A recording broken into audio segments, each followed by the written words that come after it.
এই রাতের ফজিলত আছে। আল্লাহর নবী বলেছেন, ইয়াত্তালিউল্লাহু ইলা খালকিহি ফি লাইলাতিন নিসফি মিন শাবান। রব্বুল আলামিন এই নিসফে শাবান, শাবানের মধ্য রজনী, যেটা আমাদের দেশের মানুষ বলে শবে বরাত, এই রজনীতে আল্লাহ তাআলা তার বান্দাদের প্রতি দৃষ্টিপাত করেন, বান্দাদের প্রতি মনোনিবেশ করেন, মনোযোগী হন, হয়ে তিনি কি করেন? ফায়াগফিরু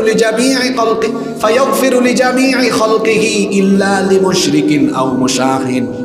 এই রাতে আল্লাহ তাআলা দুই শ্রেণীর মানুষ ছাড়া, এক নাম্বার হলো মুশরিক, যারা আল্লাহর সাথে শিরক করে, দুই নাম্বার হলো মুশাহিন, যারা হিংসা করে বিদ্বেষ ছড়ায়, এই দুই শ্রেণীর মানুষ ছাড়া বাকি সবাইকে আল্লাহ এই রাতে মাফ করে দেয়।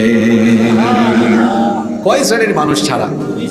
তাহলে যে রাত ক্ষমার রাত, মুক্তির রাত, হাদিসে এসেছে, এটা কোনো ছোটখাটো হুজুর বলে নাই, বলেছেন সব থেকে বড় হুজুর মুহাম্মদ, বলেন সাল্লাল্লাহু আলাইহি ওয়াসাল্লাম। তাহলে যেই রাত ক্ষমার রাত, আল্লাহ এই রাতে ক্ষমা করেন, তো এই রাতের ফজিলত আছে না নাই? অবশ্যই আছে। আবার অন্য আরেকটা হাদিস এসেছে আমাদের মা আম্মা জানা আয়েশা রাদিয়াল্লাহু আনহা থেকে বর্ণিত। তিনি বলছেন, নবীজি আমার পাশেই শোয়া ছিলেন, রাতের বেলা আমি তাকে দেখলাম আমার পাশে নাই। নবীজিকে খুঁজতে বের হলাম, খুঁজতে খুঁজতে গিয়ে দেখি গরকাদুল বাকি, যেটার নাম হলো বাকি কবরস্থান। আমাদের দেশের মানুষ এটাকে বলে জান্নাতুল বাকি, কিন্তু এটার মূল নাম, শুদ্ধ নাম হলো গরকাদুল বাকি। আরবিতে বলা হয় গরকাদুল বাকি। এই কবরস্থানে নবীজিকে পেলাম।